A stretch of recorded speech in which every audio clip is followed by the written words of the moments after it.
Vendetta's first showdown has concluded, and we have some interesting data to talk about. My name is Frosty. I was previously a data scientist, and I am now a professional Riftbound player, largely known for my time playing Kai'Sa, and I've been playing quite a bit of Kennen this set, and as well as Kai'Sa, but we have some data to talk about. I wanted to go through what we might expect for the upcoming RQs for this set, and then also if the data itself is informative. Also, we'll look at all of the top 8 deck lists. Let's get right into it. So, the meta was relatively flat. The most represented deck was Kennen, 8% of the meta, 48 decks, and then Azir and Aurelia both tied at 33, Draven, Master Yi. I was actually expecting more Master Yi, granted you can't get the best of Prizewell medal from it. And then, quite surprised that Nasus was as popular as he was. Diana, I think, grossly underrepresented. Rek'Sai also a little underrepresented relative to the most popular decks at the event.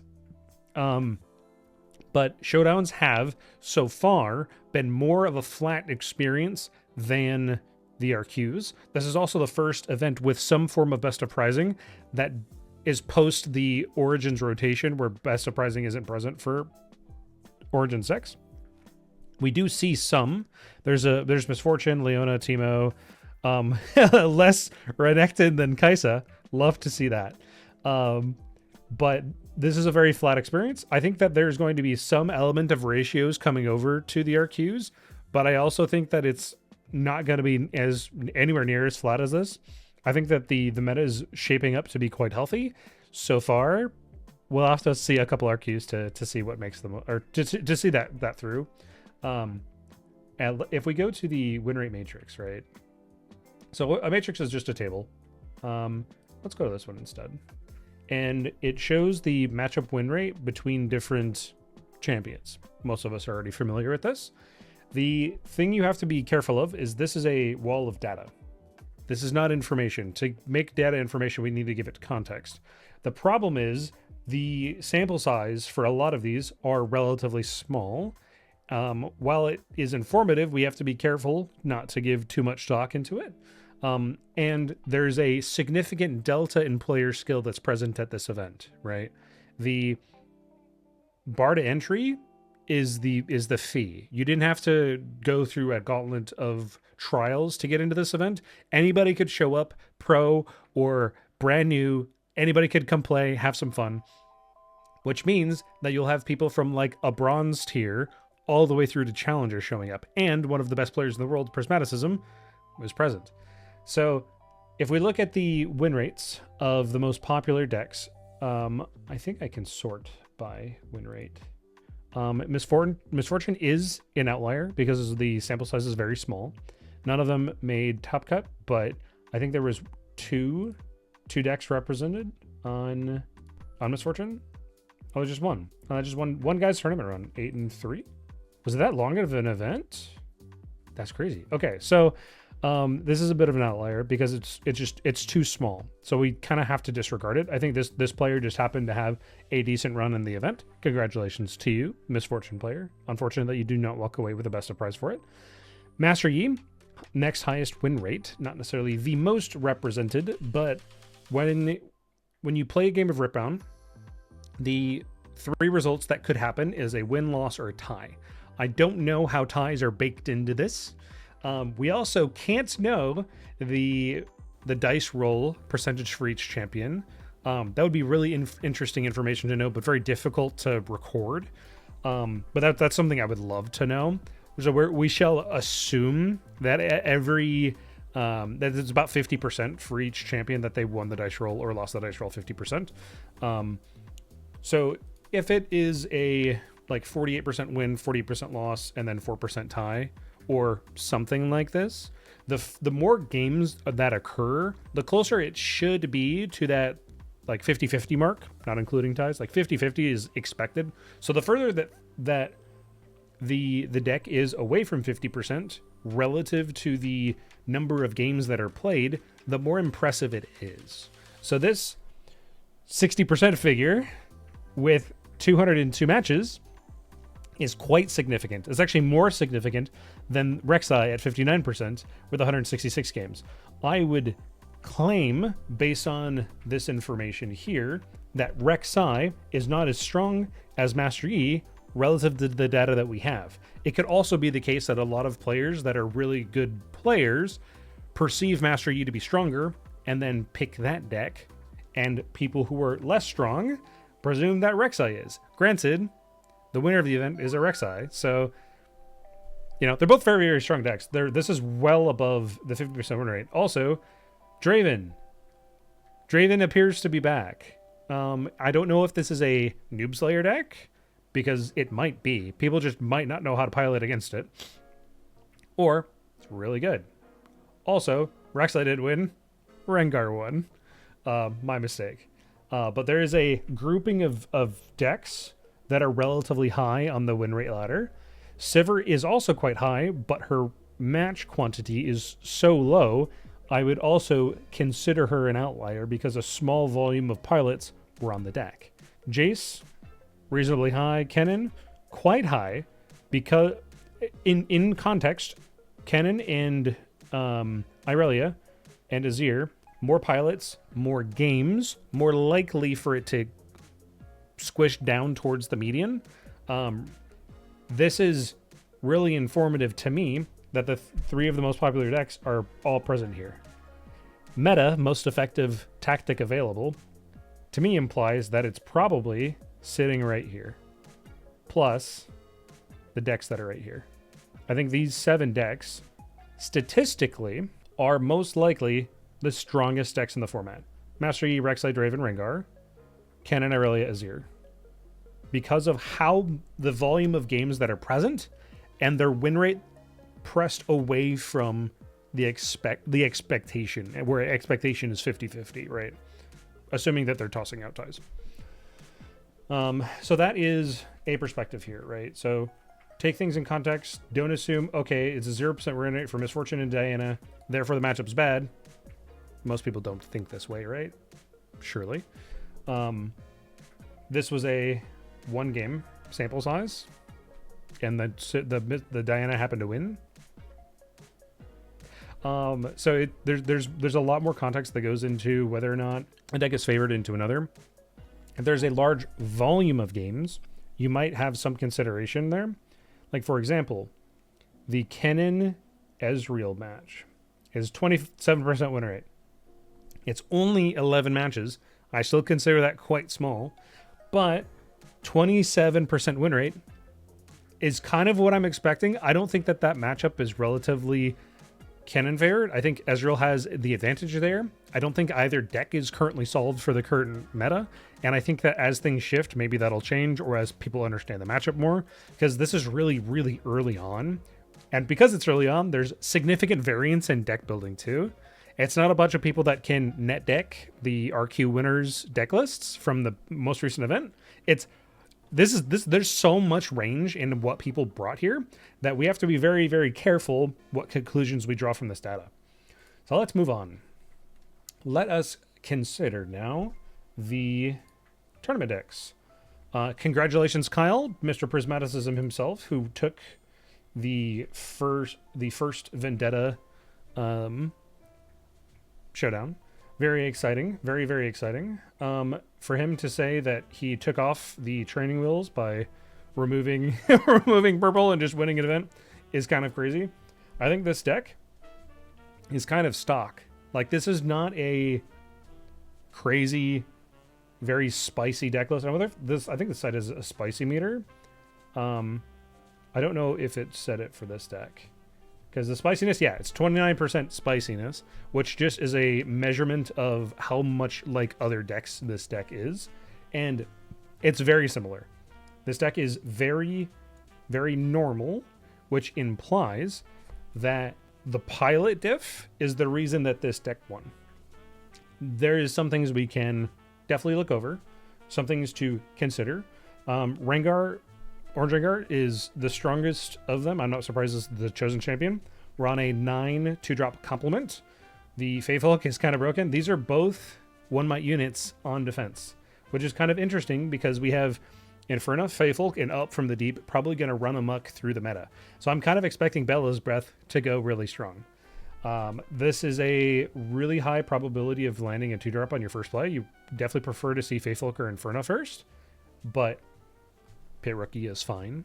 Better than just saying pass. I think this deck probably suffers if it just says pass, which makes sense why Prismat decided to go with a 9 card package here.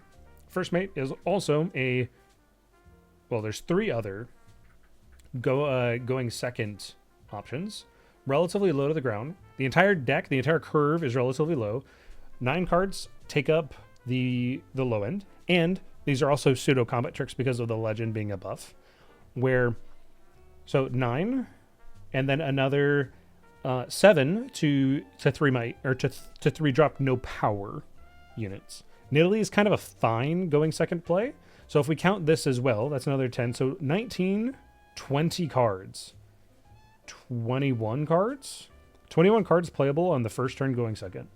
Like playable, like reasonably playable. You can never miss going second in this deck. And I'm curious how much of that strategy he decided to go with. He has a couple of hidden cards in Pocket Cub and Pike. Nothing in the side, I don't think. Nope, just Pocket Cub and Pike. Keep you guessing between which one it is.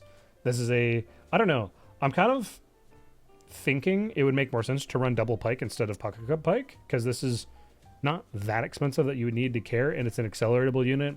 It's got a lot more text on it. It can do more things. Pocket Cub defends for more, but you can just pay the power and then Pike defends for more.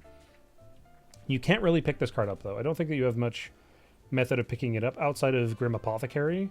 I don't think you'd really want to, but you could using Grim Apothecary. And then Triple Kaisa, Triple Helpful being the mid-range units. You can debate whether Darius is a mid or a top end. I think he's probably top end. Kaisa and Hopeful just being hyper efficient cards. Noxus Hopeful being a 2 for 4. Probably the best, one of the best turn 2 plays is playing Faithlooker Inferno plus Hopeful. Very, very nice. And then you can push in your turn 1 play with 2 buffs. It's kind of nice. And then top end being only 1 Darius, 1 Forerunner. Forerunner more susceptible to purple decks, so it makes sense why you're having these in the side. And then you can bring them into the matchups that they're really good against. The first and second Sabotage, and then the third, fourth, and fifth Sabotage all sitting in your sideboard means there's a lot of hand information, which is really good for Prismat, who is a very technical player who can just know what lines to do, regardless of what cards you have. He just has the entire card library memorized. I don't know how he does it so well.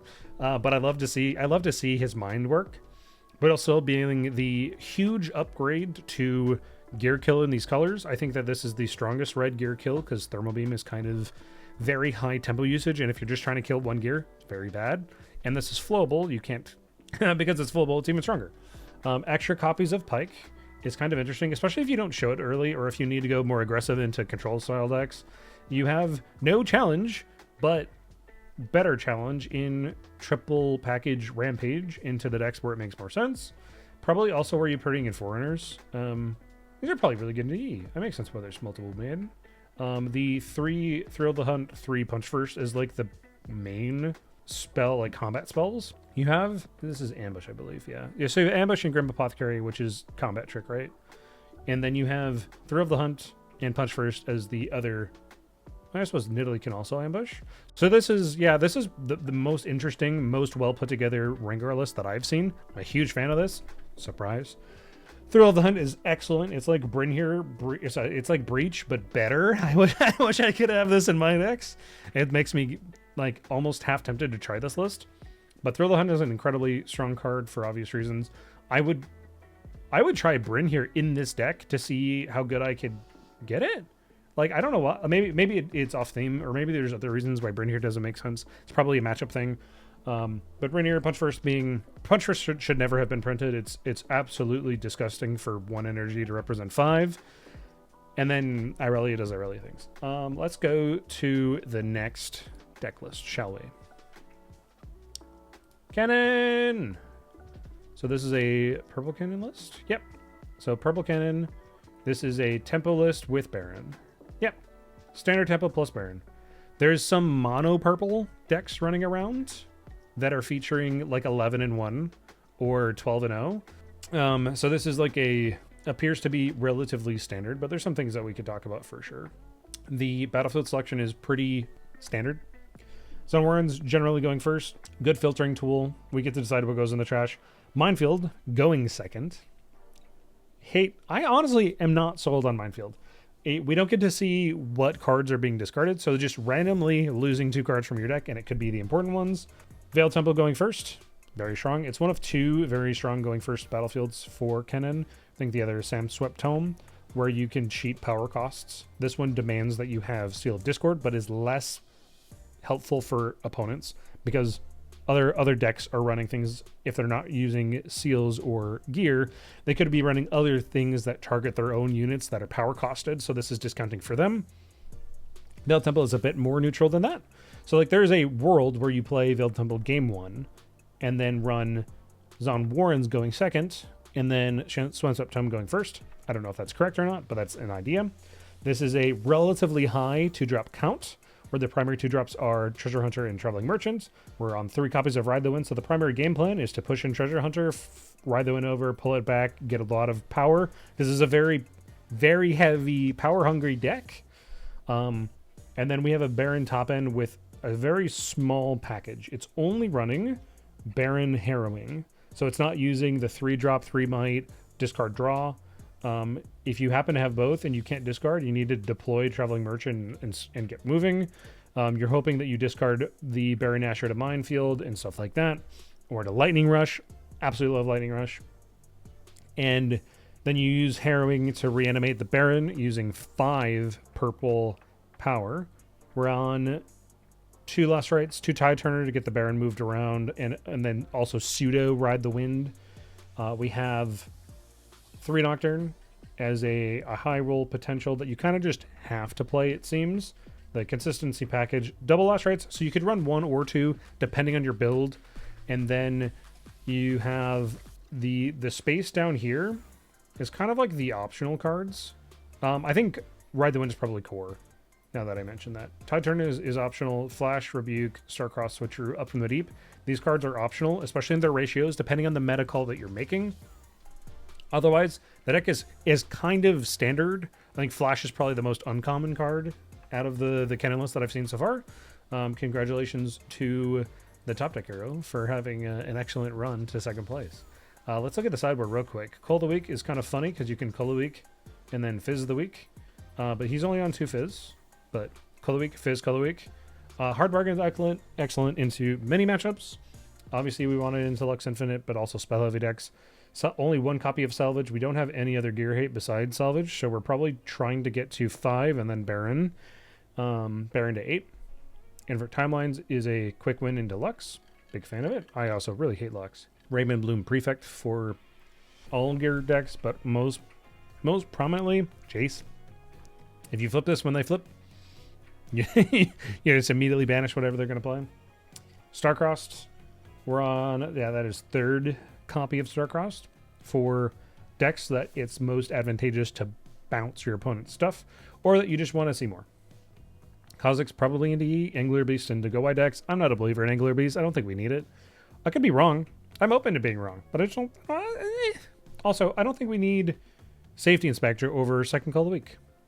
I don't know. I'm curious. I do wonder why this. Why this? Why do you need the vanilla 3 for 3? Why the meta call? I don't know.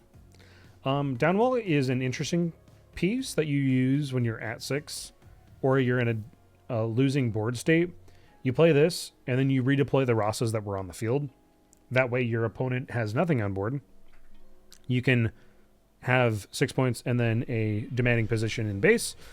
The only problem is there's a decent amount of things that accelerate in the meta. So if you're playing a deck that has little to no accelerate units, Downwall is quite excellent. Also, any tokens get broken. So this is actually quite good in the Kennen Mirror when you're playing against the Hook variant. So that can be very potent in killing a lot of their stuff.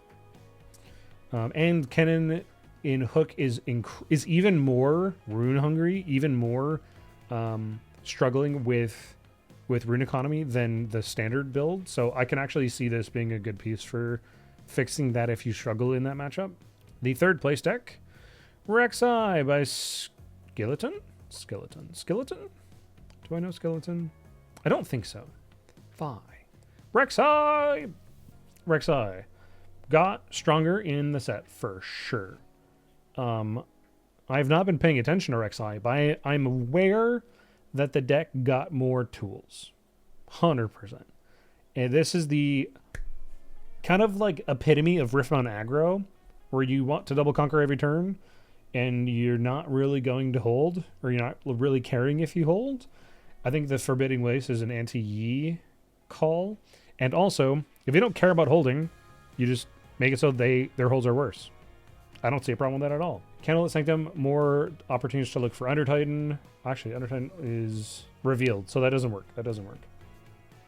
Just a consistency piece. You conquer this, and then you Void Borer after it. So you can kind of have selection on if you want those cards to be like selected with Void Borer or not, because you can play them afterwards. And then Trevarian Warcamp is excellent for any go-wide deck. I think that this is probably best in the Hook Kennen build.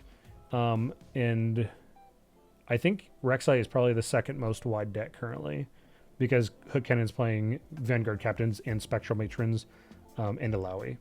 And this is probably the second most, because we have Faithful Manufacturers, Noxian Emissary, Carrion Dredger, Vanguard Captain. So our units, when they die, they're recursively playing more units that don't care about dying. Like, they're very small units you can toss and get points. Recruits. And then if you reveal Under Titan, those recruits become much stronger, right? Rayjam Flare is an interesting idea.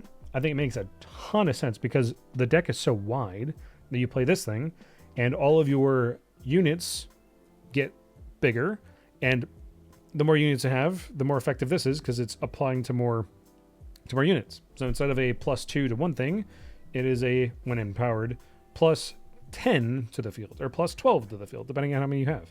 And Rage Amplifier actually gives you the ability to consider a hold, especially when it's empowered.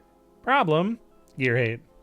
Gear Hate is kind of a huge problem for Rage Amplifier. It's 4 in a power or 6 in a power, or sorry, 10 in 2 power to get fully amplified. I think that's probably why it is a one of and not many. This player probably also didn't play it in the first game if he didn't feel like he had to. That way he could hide it for game 2, game 3. So your opponent didn't think to put any Gear Hate in. I would almost put this in the side because it's probably more important in some matchups, but maybe so, maybe not. 5 copies of Cleave Blood Rush. We have 3 copies of Koloweek Hidden, and then another copy of Hidden Blade. 3 Falling Stars makes sense, but again, Rune Economy will be hit by this. I think this is kind of like relatively standard Rek'Sai things, just with a Rage Amplifier. And then we have better gear removal. Against Yaj is interesting. I don't know what the meta call is here. Kennen is kind of funny because nobody's going to be expecting that thing. Early on in the meta, nobody knows what to expect. Extra hidden cards that nobody's expecting. That's a good idea. This card is excellent and probably brought in under the right scenarios can win many games. 1 Decree of Rage is kind of weird. Maybe this is an anti-Akali thought. Not really sure. Not sure what we need Vi for. What are we breaking over? Maybe Yi? Maybe this is a Yi tech thought. And then Forge of the Future to recycle up to 4 cards from trashes. So you can hit your opponent's trash. It's an anti-Kennen measure for sure. I hate seeing this card while I'm playing Kennen because it's stupid strong. It's a very annoying card to see. Forge of the Future. Normally you see that while playing Lux, but it is very annoying for any purple recursion deck to be playing against Forge of the Future. I'm hoping this is not the deck that people copy because it's probably pretty strong into Kennen, not gonna lie. Maybe they're using 3 of these because they need it into Kennen because the deck struggles into Kennen. I don't know. I haven't played enough in this matchup to know. The 4th place deck is another Kennen, RussTCG. Well done in your tournament. Very similar to the previous list. Some different options, but not a whole lot. We have a Sideboard Abandon. We have a Divine Judgment that just kind of wins the Lux matchup. Not a whole lot to say. Tailcloaked Matriarch. I don't like this card. I don't understand it. Like, what is the main thing we're trying to hook with this? We're trying to hit Fizz or Kennen, I suppose. I'd rather just have 3rd copy of Fizz instead of this. But I can understand that. I'm not sure if the other list was on 2 Gusts or not. We have 2 Gusts. A lot of other relatively stock things. This has 1 Last Rites and 1 Shadow of the Past. This is what you play if you only want 1 Last Rites. Yeah, 1 in the sideboard for the really grindy matchups. I'm a huge fan of Shadow of the Past because you have If you're on a hold to win position and you have 2 Rosses in trash, you play this, and then it's 3 and 3 power to play 2 Rossos. Could be game winning on the spot. Play this, play up from the deep, hide switcheroo, you're just chilling, right? It's such a huge, very difficult to break position. 1 and 1 for Baron. I'm not sure if I'm a believer in this. Oh, that's why it's weird. There's no treasure hunters. Oh, that is a choice. So we're playing no treasure hunters and Baron harrowing package. I'm very curious. I don't know. I've tried decks like this and I didn't like them. This is much harder to play. Rune Economy is a lot tighter, and many games you're just going to say pass. You will either play Traveling Merchant or Tide Turner first, or you will Lightning Rush into Lightning Rush or Lightning Rush into Stack Deck as your primarily early game play. I don't know how I feel about it. It is not my favorite way to play the deck, for sure. Top 5, 5th place, another Wexai. Pretty stock. Oh, this guy's missing the trumpet. That's why he's that's why he didn't get second, I suppose. We have another relatively... Oh, that's a ton of 2-drops. A little bit less recruits, less tokens. This is a ton of 3-ofs. Oh my goodness. No tech cards, just a bunch of 3-ofs. Emissary, 1 emissary in the side. This is the weirdest sideboard card I have ever seen. Maybe it's good into the granny matchups. Maybe it's good in like Ezreal, but like you have 12 2-drops. Why do we need more? Interesting. We have Vortex this time. I like the other build more personally. I think Greyback's actually a good piece. Mystic Vortex is kind of nice when you have no reaction cards in the deck. But this is a bit more face up. Your opponent obviously doesn't know that when they sit down. Foreigners, I'm a big fan of. Definitely excellent into the matchups that are non-purple. I can't just bounce this thing. Second copy of Salvage, good. 2 copies of Hidden Blade in the side, good. And then Forge makes sense. This is still relatively stock, but this is also a little bit more consistent because there's... Oh, there's 13. Hold on. Can I count? There's 3, 6, 9, 12, 13 2-drops. And another 6 3 energy plays. This man is afraid to miss a turn 1 play. Oh my goodness. Granted, in a deck like this, you really can't. You have to play very aggressive that you never miss. So I think it makes sense. I think we already talked about Rek'Sai enough. Moving into the top 6, which is another Kennen list. Let's see if it's much different than the others. It is another... So this is mono purple, but still tempo. This is still a relatively stock tempo list with a Baron package, 11-1. I think this might be Soul's teammate. I could be wrong. Forbidding Waste is interesting. That's not the battlefield I would have replaced, though. Interesting choice. I definitely would have used Veiled or Shadow before I would have swapped... Like, I would have swapped out Minefield before I would have either of those. Ravenloom Prefect in the main. Expecting a lot of gear. A lot of... Okay, so we're expecting some element of gear in the meta. And this player was like... I'm playing mono purple, so I kind of need Ravenloom Prefect. 2 in the side to put in for the Jace matchup, but if we see Jace, at least we have one in the main. 5. Yep. This matches Soul a bit. I think this can make sense for the right player. It's a little light for me, but we are claiming that Lightning Rush and a Stack Deck and a Lightning Rush are good turn 1 plays without seeing Nocturne. I don't know. I'm not sure if I'm a believer in the strategy there, but a lot of the rest of this list is quite similar to how Soul built his deck. This is relatively stock, and he has so Soul Riftbound has an excellent Metafy guide on this version of the deck, or something very similar to this. Highly recommended if you wanted to read. But there's not a whole lot to say here. It's a double last right. It's tempo Kennen with a Baron package, and because they're playing less 2-drops, they have more room for all of this interaction. So that's cool. It's playing the same consistency package. 1 less Ride the Wind, 3 Stack Deck, 3 Rush, Nocturnes, Rossas, Seals, 2 Fizz. It's like relatively stock, but because they have less 2-drops, they can fit in a ton more stuff. A lot more room for activities in this deck. The One of Forge of the Future is interesting. I have to try this card now. It's probably really good in the mirror. I'm a big fan. Double Downwell. I don't know. I think this is too heavy, but One Shadow's Pass makes sense. I think I might be a fan of Last Rites Shadows and then one Last Rites in the Side more. I think it's probably superior. Going back, we have a Ezreal player. I do not know this player. I don't think so. I could be wrong. Berkunn. Is this Berkunn? Oh my goodness, what a name. Ezreal. Let's see how Ezreal has prepared itself today. 6-6 rune split. Some pretty standard. Yeah, Battlefield seems pretty standard. Heishow's kind of interesting because you don't have to, if you singularity something here and something in base, you don't play deflect for the whole spell. So that's kind of nice, especially for a deck that likes being on high rune economy.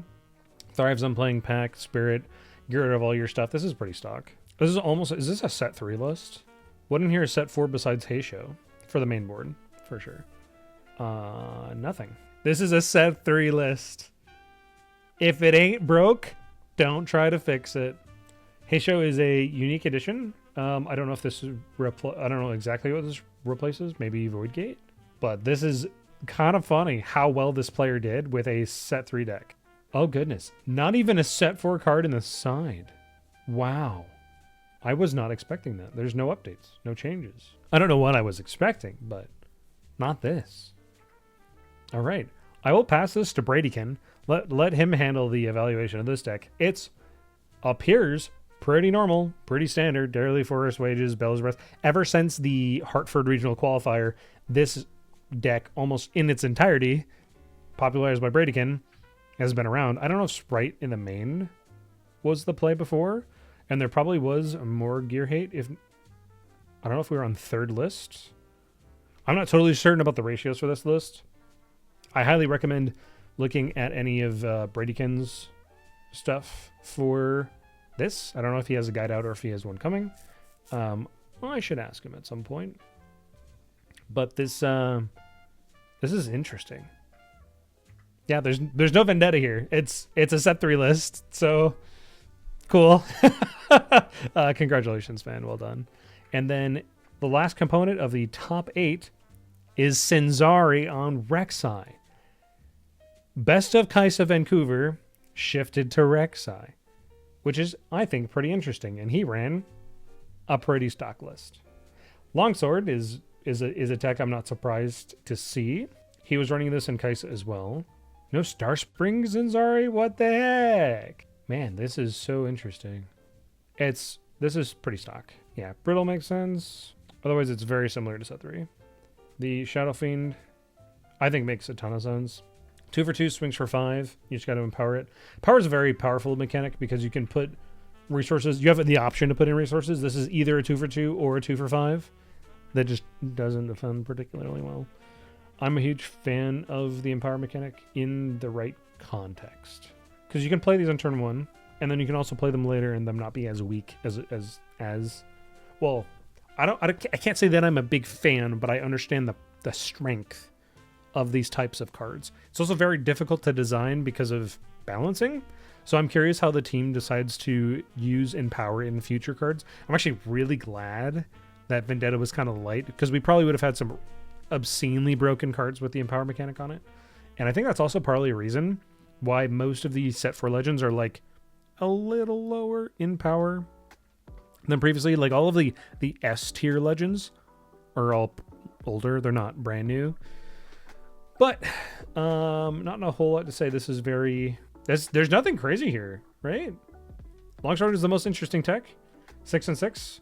Every card in the deck has a 3 of except for the 1 Longsword and the 2 Legion Rearguards.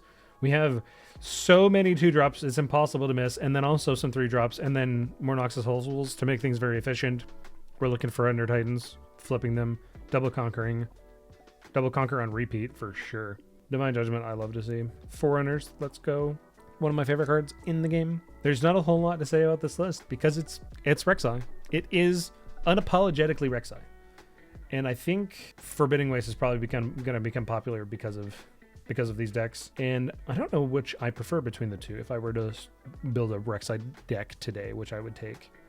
Maybe the other one? Very indecisive. Would have to side by side and then talk strengths and weaknesses, matchups between to see what makes the most sense. But that is the top 8 for today.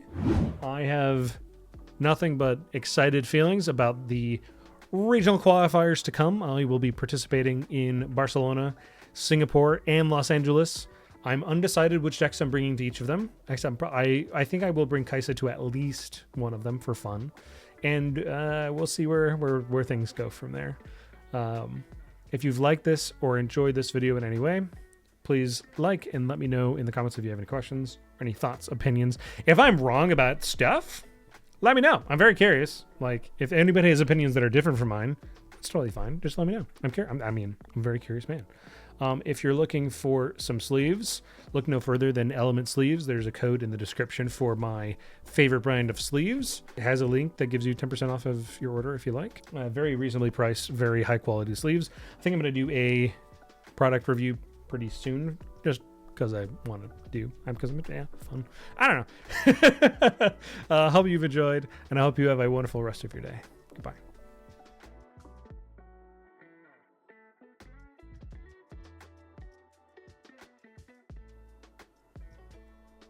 That's a good intro, though.